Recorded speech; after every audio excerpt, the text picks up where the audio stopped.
Big TV digital exclusive live. Guntur Pedakurapadu స్టేషన్ల మధ్య running ట్రైన్లో ఒక 40 ఏళ్ల వ్యక్తి మహిళపై అత్యాచారం జరిపిన ఘటన వెలుగులోకి వచ్చింది. అయితే ఆ మహిళ చెల్లపల్లి జీఆర్పీ పోలీసులకు ఈ విషయానికి సంబంధించి ఫిర్యాదు చేసింది. సంత్రగాచి ఎక్స్ప్రెస్ రాజమండ్రిలో బయలుదేరింది. అయితే గుంటూరు వచ్చేసరికి అది మొత్తం కూడా మహిళా బోగిలోంచి ప్రయాణికులు అందరూ కూడా దిగిపోయారు. అయితే ఒకే ఒక మహిళ ఆ బోగిలో ఉండిపోయింది. అయితే తర్వాత రన్నింగ్ ట్రైన్లో మిడిల్లో ప్రాధేయపడి మహిళా బోగిలో ఎక్కాడు 40 ఏళ్ల వ్యక్తి. అయితే 20 నిమిషాల తర్వాత, అంటే ఆ వ్యక్తి ఎక్కిన 20 నిమిషాల తర్వాత బోగి డోర్ మూసేసి కత్తితో ఆ మహిళను బెదిరించి ఆ మహిళ దగ్గర ఉన్న బ్యాగ్, సెల్ ఫోన్ అలాగే డబ్బులు లాక్కొని అత్యాచారం చేశాడు. ఆ తర్వాత పెదకూరపాడులో ఆ ఆగంతుకుడు దిగిపోయినట్లుగా తెలుస్తోంది. అయితే ఈ ఘటనకు సంబంధించి మహిళ చెల్లపల్లి స్టేషన్లో జీఆర్పీ పోలీసులకు ఫిర్యాదు చేసింది. అయితే పోలీసులు ప్రస్తుతం ఆ ఆగంతకుడు ఎవరు అన్న దానిపైన దర్యాప్తు అయితే చేస్తున్నారు. సో చాలా దారుణం. రన్నింగ్ ట్రైన్లో ఒంటరిగా కనపడిన ఒక మహిళ పైన ఆగంతకుడు డబ్బులు, సెల్ ఫోన్ను అలాగే నగదు లాక్కోవడంతో పాటు ఆమెను అత్యాచారం చేసి ఆగంతకుడు పారిపోయాడు. సో ఆగంతకుడిని పట్టుకోవడానికి పోలీసులు కూడా తీవ్రమైన ప్రయత్నాలు చేస్తున్నారు. గుంటూరు పెదకూరపాడు ఈ రైల్వే స్టేషన్ల మధ్య ఈ ఘటన జరిగింది. అయితే సంత్రగాచి స్పెషల్ ట్రైన్ రాజమండ్రి నుంచి బయలుదేరింది. అయితే గుంటూరుకు వచ్చే సమయానికి ఆ బోగిలో అదంతా కూడా మహిళా బోగి, అంటే లేడీస్ బోగి. అందులో ఉన్న వాళ్ళందరూ కూడా గుంటూరు మెయిన్ స్టేషన్ కావడంతో అక్కడే చాలామంది దిగిపోయారు. ఒకే ఒక మహిళ ఆ బోగిలో ఉండిపోయింది. అయితే మళ్ళీ ట్రైన్ గుంటూరు నుంచి బయలుదేరిన 20 నిమిషాల తర్వాత ఒక ఆగంతుకుడు, అంటే 40 ఏళ్ళుగా ఉంటాయి అని చెప్పేసి ఆ మహిళ చెప్తోంది. 40 ఏళ్ల వ్యక్తి రన్నింగ్ ట్రైన్లో ఆమెది మహిళా బోగి అని చెప్తున్నా కూడా వినకుండా ప్రాధేయపడి ఎక్కాడు ఆ బోగిలోకి. అయితే 20 నిమిషాల తర్వాత అతను డోర్ మూసేసి కత్తితో బెదిరించి ఆ మహిళ బ్యాగ్ను, సెల్ ఫోన్ను అలాగే డబ్బులను లాక్కున్నాడు.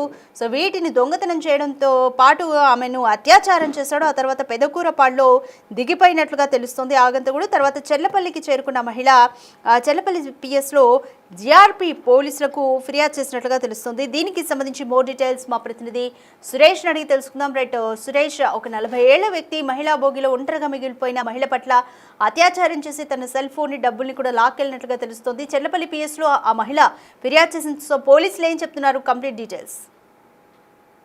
గుంటూరు నుంచి హైదరాబాద్ వచ్చినటువంటి ట్రైన్ లో మహిళ ఎక్కి ప్రయాణం చేస్తున్న సందర్భంలో ఒక స్టేషన్ దాటిన తర్వాత ఒక వ్యక్తి బోగిలోకి ఎక్కి మహిళ ఒంటరిగా ఉందని చెప్పేసి కత్తి చూపించి తన దగ్గర ఉన్నటువంటి బ్యాగు, కొత్త నగదుతో పాటు అత్యాచారం చేసి అక్కడ నుంచి పారిపోయినట్టుగా పోలీసులకు ఫిర్యాదు చేయడం జరిగింది.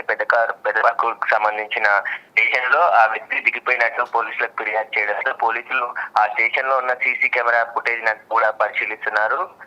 ఈ ట్రైన్లలో ఏదైతే మహిళ ఒంటరిగా ఉందని చెప్పేసి గమనించి ఆ పథకం ప్రకారమే ఆ ట్రైన్ లో వ్యక్తి చేసి ఆ తర్వాత అత్యాచార యత్నం చేసిన ఆ వ్యక్తి కోసం పోలీసులు ప్రస్తుతం గాలిస్తున్నారు. ఎవరు ఎక్కడి నుండి వచ్చాడనే దానికి సంబంధించి కూడా వివరాలు ఆరాధిస్తున్నారు. అయితే గతంలో కూడా ట్రైన్లలో ఇలాంటి ఇన్సిడెంట్స్ జరిగాయి. కానీ రైల్వే పోలీసులు ట్రైన్ అంతా కూడా 2 కానిస్టేబుల్ రైల్వే పోలీసులను పెట్టి ఎప్పటికప్పుడు చెకింగ్ చేస్తూ ఉంటారు. కానీ ఇక్కడ మహిళపై అత్యాచారం జరిగినప్పటికీ కూడా అప్పటి వరకు చెర్లపల్లి వచ్చే వరకు కూడా ఎవరు పోలీసులు లేకపోవడంతో ఫిర్యాదు చేయలేకపోయిందని చెప్పేసి కూడా బాధ్యత చెప్తుంది. అయితే చెర్లపల్లి రైల్వే స్టేషన్ లో దిగిన తర్వాత అక్కడ ఉన్నటువంటి రైల్వే పోలీసులకు జరిగిన విషయం అంతా కూడా మహిళ చెప్పడం జరిగింది. తన పైన గుర్తు తెలియని వ్యక్తి అత్యాచారం చేశాడు, తన దగ్గర ఉన్నటువంటి బ్యాగు, కొంత నగదు కూడా లాక్కెళ్ళాడని చెప్పేసి కూడా మహిళ ఫిర్యాదు చేయడం జరిగింది. ప్రస్తుతం పోలీసులు కేసు నమోదు చేసుకొని దర్యాప్తు చేస్తున్నారు.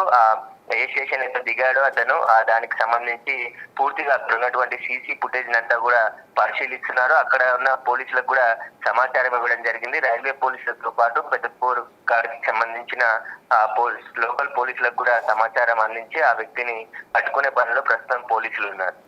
రైట్ సురేష్, ఈ ఘటన గురించి ఇంకా మహిళ ఎటువంటి విషయాలను పోలీసులకు చెప్పింది? సో పోలీసులు కూడా ఇప్పుడు నిందితుడిని పట్టుకోవడానికి ఎటువంటి చర్యలు తీసుకోబోతున్నారు అనుకోవచ్చు? అంటే రైళ్లలో గతంలో కూడా మహిళలపై ఇలాంటి అగాత్యాలు జరిగిన ఘటనలు చాలా ఉన్నాయి. పోలీసులు ఎప్పటికప్పుడు అప్రమత్తమై రైల్వే పోలీసులు నిరంతరం గస్తీ నిర్వహిస్తుంటాము రైళ్లలో అని చెప్పేసి కూడా గతంలో చెప్పారు. కానీ ఇప్పుడు మరోసారి ఈ ఇన్సిడెంట్ బయటికి రావడంతో రైళ్లలో భద్రత కరువైందని చెప్పేసి చెప్పుకోవచ్చు. ఎందుకంటే దాదాపు గుంటూరు నుంచి పెద్దకూరు పాడుకు సంబంధించిన మధ్యలోనే ఆ మహిళపై అత్యాచారం జరిగింది కాబట్టి ఆమె రాజమహేంద్రవరంలో ట్రైన్ ఎక్కి హైదరాబాద్ కి వస్తుంది. అయితే గుంటూరు నుంచి ట్రైన్ ఆమె ప్రయాణిస్తున్న సమయంలో ఎవరు లేరని అక్కడే ఒక మహిళ మాత్రమే ఉందని చెప్పేసి గమనించి ఆ తర్వాత అతను ఆ బోగిలోకి వెక్కి ఆమె దగ్గర ఉన్నటువంటి హ్యాండ్ బ్యాగ్ తో పాటు సెల్ ఫోన్ డబ్బులు లాక్కొని అక్కడ నుంచి పారిపోయినట్టుగా ఆపై అత్యాచారం చేశాడని చెప్పేసి కూడా బాధితురాలు చెర్లపల్లి లో ఉన్నటువంటి రైల్వే పోలీసులకు ఫిర్యాదు చేసింది. ఈ ఫిర్యాదు పైన ఇప్పుడు ప్రస్తుతం పోలీసులు కేసు నమోదు చేసి దర్యాప్తు చేస్తున్నారు. ఇక్కడ సీసీ ఫుటేజ్ చాలా కీలకంగా ఉండబోతుంది. ఎందుకంటే పెద్దకూరుపాడుకు సంబంధించిన రైల్వే స్టేషన్ లో ఉన్న కెమెరాలని ప్రస్తుతం పోలీసులు పరిశీలిస్తున్నారు. ఆ కెమెరాల్లో నిందితుడి ఆచూకీ లభ్యమైతే ఖచ్చితంగా మహిళకు చూపించి అతనే అయితే తన అదుపులోకి తీసుకొని రిమాండ్ అరెస్ట్ చేస్తాం, చట్ట ప్రకారం చర్యలు తీసుకుంటామని చెప్పేసి కూడా రైల్వే పోలీసులు చెప్తున్నారు. ఖచ్చితంగా రైలు నైట్ సమయంలో ప్రయాణిస్తున్న సందర్భంలో రైల్వే పోలీసులు కూడా నిరంతరం నిఘా ఉండాలి, భద్రత ఉండాలి అని చెప్పేసి కూడా చెప్తూ ఉంటారు. ఏ స్టేషన్ కా స్టేషన్ చెక్ చేస్తూనే రైల్వే పోలీసులు నిరంతరం ట్రైన్ అంతా కూడా తిరుగుతుంటారు. కానీ ఇక్కడ మహిళపై గుంటూరు నుంచి పెదకూరుపాడు వచ్చే వరకు కూడా ఒక కానిస్టేబుల్ కూడా అక్కడ భోగిలోకి రాలేదు అని చెప్పేసి మహిళ చెప్తుంది. దానికి సంబంధించి పోలీసులు ఆరా తీస్తున్నారు. Right, thank you Suresh. Right, Santragachi special ట్రైన్లో అంటే రన్నింగ్ ట్రైన్లోనే ఒంటరి మహిళా ప్రయాణికురాలిపైన అత్యాచారం జరిగింది.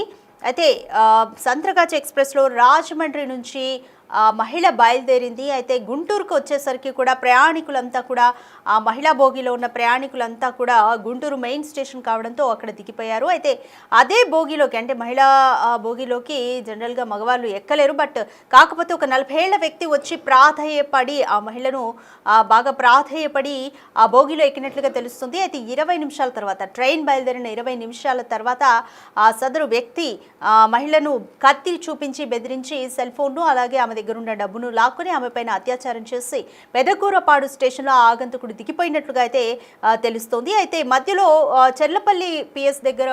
చెర్లపల్లి దగ్గరకు వచ్చాక ఆ మహిళ పిఎస్లో ఫిర్యాదు చేసినట్లుగా తెలుస్తోంది. అయితే మధ్యలో అంటే పెదకూరపాడు నుంచి కూడా చెర్లపల్లి వచ్చే వరకు కూడా మధ్యలో నాకు పోలీస్ లెవెల్ కనపడలేదు, రైల్వే కానిస్టేబుల్స్ కానీ ఎవరు కనపడలేదు అంటూ కూడా ఆ మహిళ చెప్తుంది. అందుకే చెర్లపల్లి పిఎస్ దగ్గరకు వచ్చి నేను ఫిర్యాదు చేస్తున్నట్టు కూడా ఆ మహిళ చెప్తుంది. దీనికి సంబంధించి ఇప్పుడు ఆగంతుకుని వేటాడే పనిలో పోలీసులు అయితే ఉన్నారు. సో ఎటువంటి చర్యలు తీసుకుంటారు అన్నది కూడా ఇంకా తెలియాలి.